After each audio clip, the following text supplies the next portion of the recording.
Peel Jackson. She is an ex-IRS agent, CPA, fraud examiner. She was working for the IRS. She was on the fast track to success there. She was doing very well, had received numerous awards for all of the work she did. And she realized that there is no law and that the biggest fraud was the IRS. I tried to be the best at whatever I did. So when I got to the IRS, I hit the ground running. My first year in 1988, I got the Fraud Award. It's a big Shaped in Georgia award for fraud. But I got numerous awards, and my biggest one is from the IRS commissioner himself. Back in 1995, it was Fred T. Goldberg. One of the things that I wanted to tip you off on as far as what the IRS does, before I get into the story, they had, I don't know what they're doing now, but they had what's called a Market Segment Specialization Program, or MSSP. They would take different market segments, like ministers, and try to figure out how much money you were underreporting. Let's take beauticians, for example. I'm going to audit her beauty shop. She owns the shop, and she has some people working there. Based on the assumption that the IRS has that people don't report all of their money, but they like to put all their expenses on there. So granted, all her expenses are on the tax return, and I figure out how many bottles of this and that she bought, I can calculate a dollar figure. So I'll tell Sophia, after it's all over and we're buddy-buddy, I just shock her, and I say, well, guess what? It looks like, based on my calculations, that you really brought in $80,000, but you have $50 on the tax return. So here, you owe the IRS back $30,000. What would she do? She would sign off on it. I only had 2 cases in 7.5 years where somebody actually bucked at me. People are so afraid. The government and the media have gotten you guys so afraid of the IRS that you don't even buck them. Now, mind you, she might have left some money off. Maybe there was several times where she just didn't report the cash. And maybe that's why. Maybe she has no idea how much she, quote-unquote, underreported. Maybe that was it. But they always acquiesce. They got one, anybody own a laundromat, they have one that will calculate, based on your water bill, how many loads were washed at your laundromat. And the point to all of this is what they do to people, and people just acquiesce to it. When I quit the IRS in 1995, and after maybe a year of being Jim Cleaver and realizing that that was just not me, I hung my shingle, which in accounting terms or business terms is you start your own business. Now, you know that picture of Uncle Sam, the one that says Uncle Sam wants you? I used that same picture, and I had it really big, and I says, Uncle Sam wants your money, but I'm a former IRS agent, and I'm going to show you how to get it back. You know, the people came running. And then these people start coming to me saying, I keep hearing that we're not supposed to pay tax. Or I keep hearing that the tax law is a fraud. And like I said, I was raised differently. I never would look at that person and say, you're a cuckoo. I wouldn't even think it. It was like, okay, you know, in this back burner back here, I would think to myself, okay, there's some people out there that actually think that the income tax doesn't apply to us, or it's a fraud, or it's being misapplied. But I didn't do anything about it because, remember, I'm rolling along with my little businesses and whatnot. So one night maybe in early June, one of my pastor clients called. It was night. It was about 9 o'clock at night. And she said, you know what? I think it was maybe a Wednesday night, after her Wednesday night service. She said, I've got this parishioner that just keeps bugging me about this income tax. She's talking about that we're not liable for the income tax, and she wants to talk to you. Can I give this lady your telephone number? And I said, okay. So maybe about 10 minutes later, this lady called me. She said, I have a question for you. Are we supposed to pay income tax or not? And I said, okay. Do you want the cuffed answer or do you want the real answer? She said, I want the real answer. I said, well, I really don't know. You know, even though I'm a former IRS agent, I haven't done the research, but I hear that there's a credible body of evidence out there that says that we don't owe the income tax. I was okay. I mean, I took the information. I was sitting there listening like, okay. And, you know, I said, okay, this lady had a lot of information. I don't know where she got it from.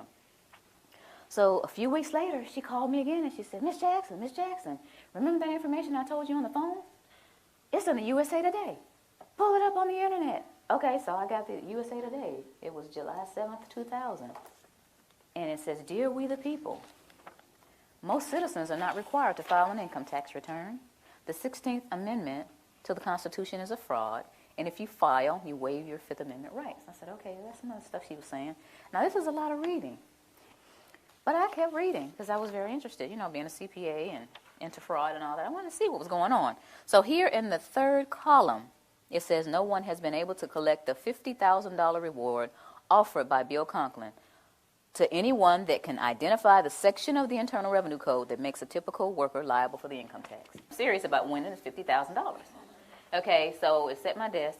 Basically, I just shoved everything off my desk and got the codes out, the regulations out, the tax guide I got on the internet to look at the Cornell University site, all these different things, and I started researching.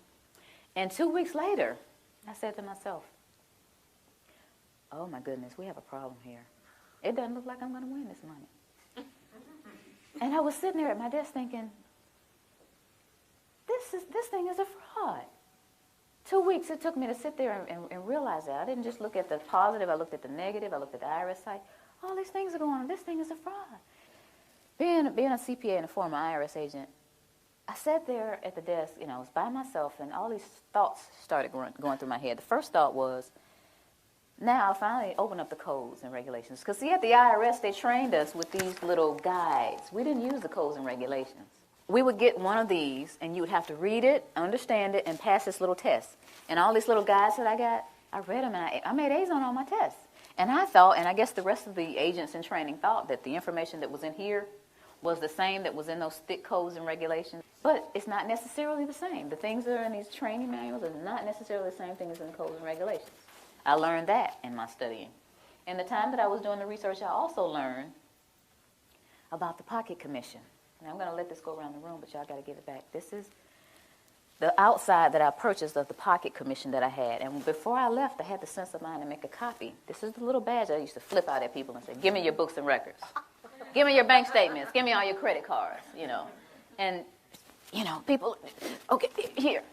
Even the counties, I go to the county, do it. I go just about anywhere and flip this little thing out and get whatever I wanted. There's a lot of power nuts out there doing that, guys. Y'all know it. Half of you already know about it. There's an enforcement pocket commission, and there's a non-enforcement pocket commission. And I started looking back at this thing. It has SER, Southeast Region. First of all, I'll read it. It has my picture up here, and it says, Sherry Jackson, whose signature and picture appear above, is duly commissioned as Internal Revenue Agent and has authority to perform all duties conferred upon such officers under all laws and regulations administered by the Internal Revenue Service, including the authority to investigate and require and receive information as to all matters relating to such laws and regulations. And it has SER and some other numbers and an A. And based on this Internal Revenue Manual, A means administrative. So I'm an administrative clerk out there on the front lines. And I'm an administrative clerk with a non-enforcement pocket commission. Okay, so I'm starting to get angry here. Starting to think about I had to take bribes and get little tape recorders taped to my body and the little microphones on me and go in and take bribes from people. But, thinking about stuff like that, what they got me out here, and I'm thinking I really have authority. And this is administrative, non-enforcement pocket commission. That was one of the other things I thought about. And then I thought about, and I found out this is another issue, a levy versus a notice of levy. This is something that I didn't deal with a lot because I was an agent and I just assessed the tax. I wasn't a tax collector. I just assessed it. So this is a notice of levy. And someone said, hey, this is a notice of levy. This is what the banks get or your job or whatever. They said, look at the back of it. So I'm looking at the back of this notice of levy, and it says, Section 6331, levy and distraint.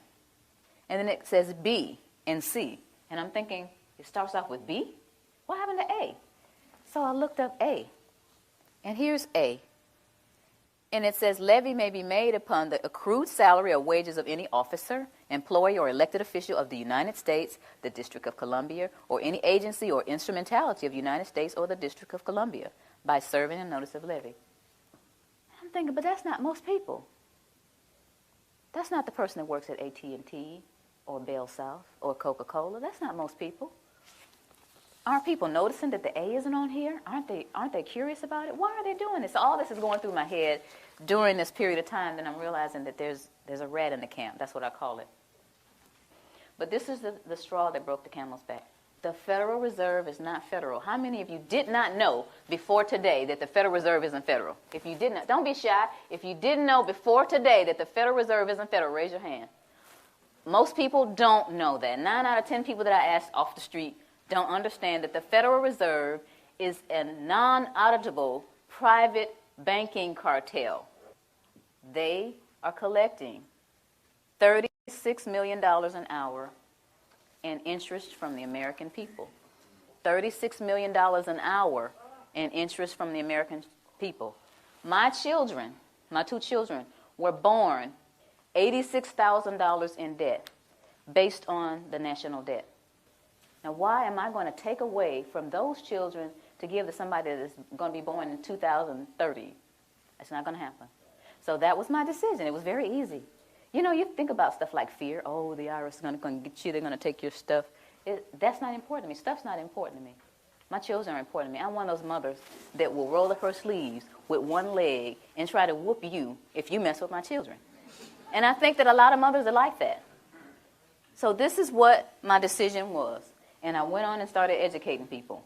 One of the things that people asked me once I made this decision and started talking about it, how are we going to run the country without the income tax? I don't know how much Dan got into it, but the Grace Commission report that Ronald Reagan put out in 1984, says that none of the money collected in income tax goes towards running the country.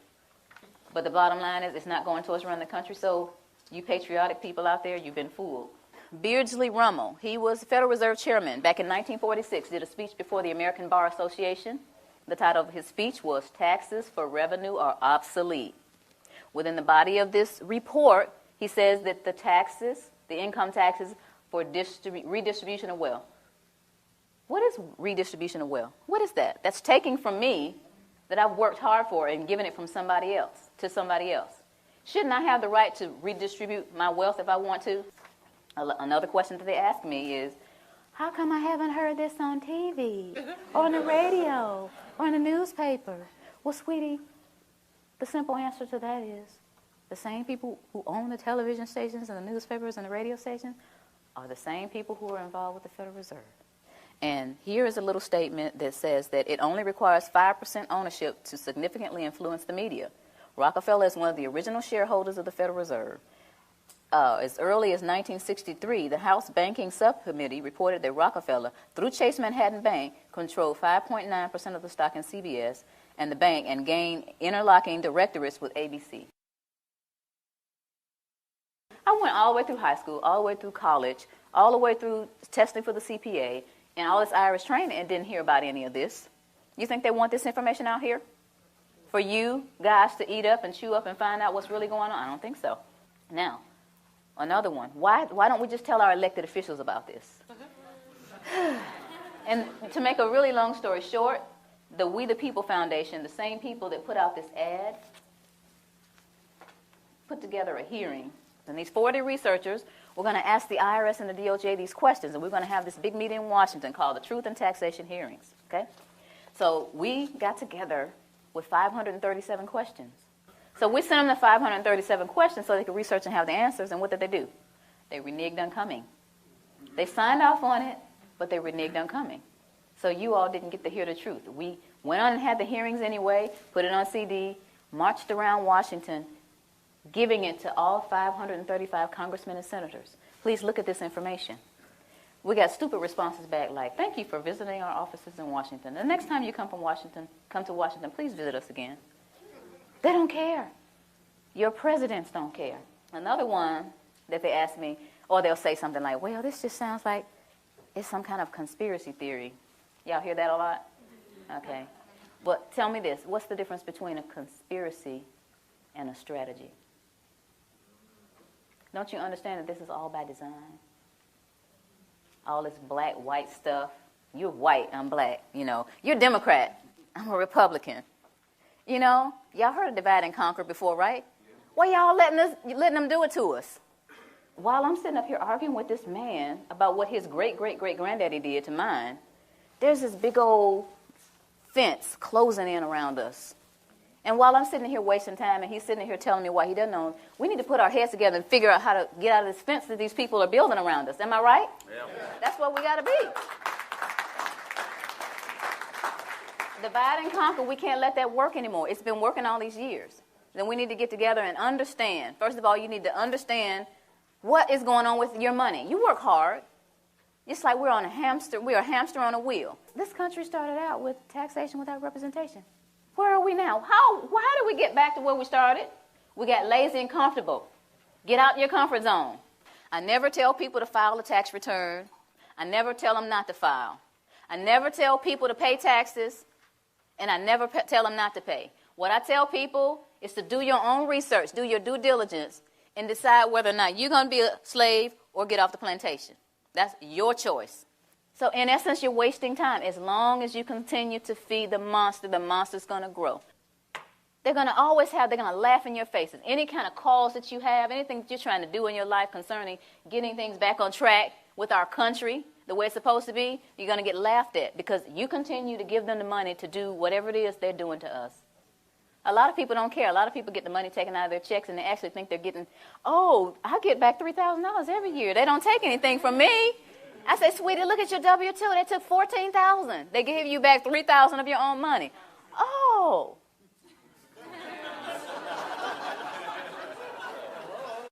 But the point is, if each of us understands where we are, who we are, and tries to do something about it, then we're going to get somewhere. This is a great country, but it's off track. And who's going to get it back on track? Yeah. Thank you. Thank you all.